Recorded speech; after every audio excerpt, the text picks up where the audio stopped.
All right, video 2. These are first position chords. These are often referred to as cowboy chords. These are not all of them. There are a bunch. But a bunch of these can be accomplished by just adding one finger or lifting up one finger. I'll get into those in future videos. I don't know that you'll be able to see my hand all that well, but I'll play each chord just so you can sort of hear it and just see the overall shape of my hand. So we first have an E. This is obviously an important one. Then we have an A. So the other way to play an A is to kind of cheat and just bar your finger across those three. Okay? It's good to learn it to play it both ways because there are songs that you have to play the A like that.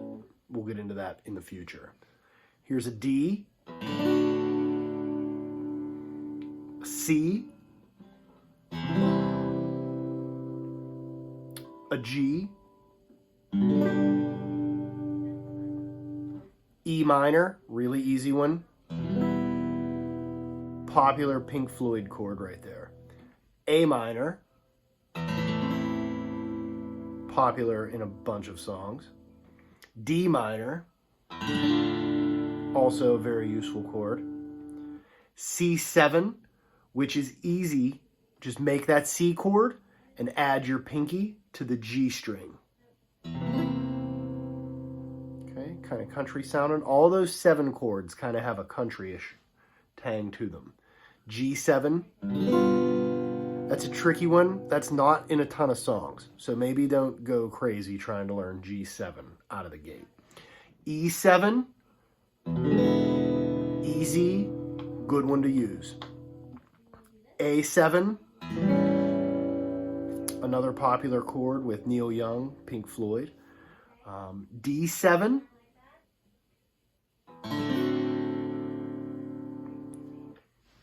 F. F is tricky because your first finger has to bar the first 2 strings. Okay, so you almost have to lay your hand down. It's a little bit tougher.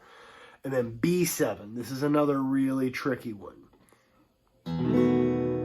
Okay, when we get into the power chords in the next video, I'll show you how to cheat the F and the B chord. Okay, so those are those 12.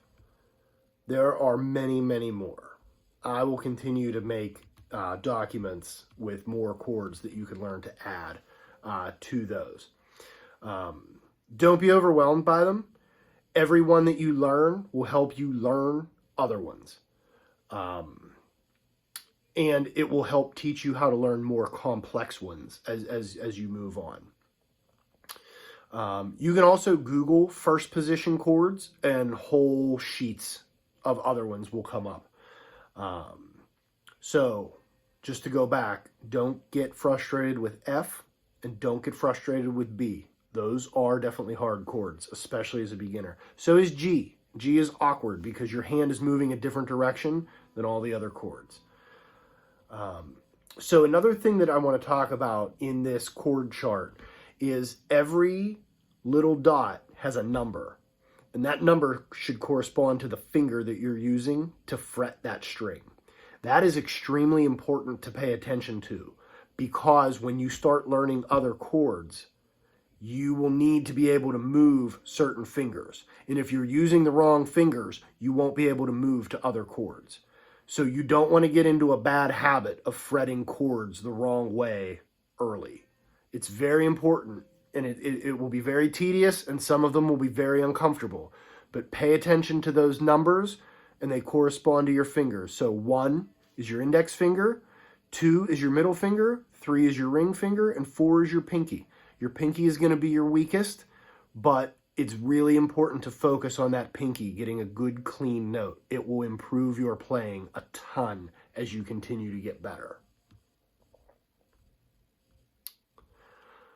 Okay, so there are a couple of really good chord progressions to work on, and I'm going to talk about those in the next video.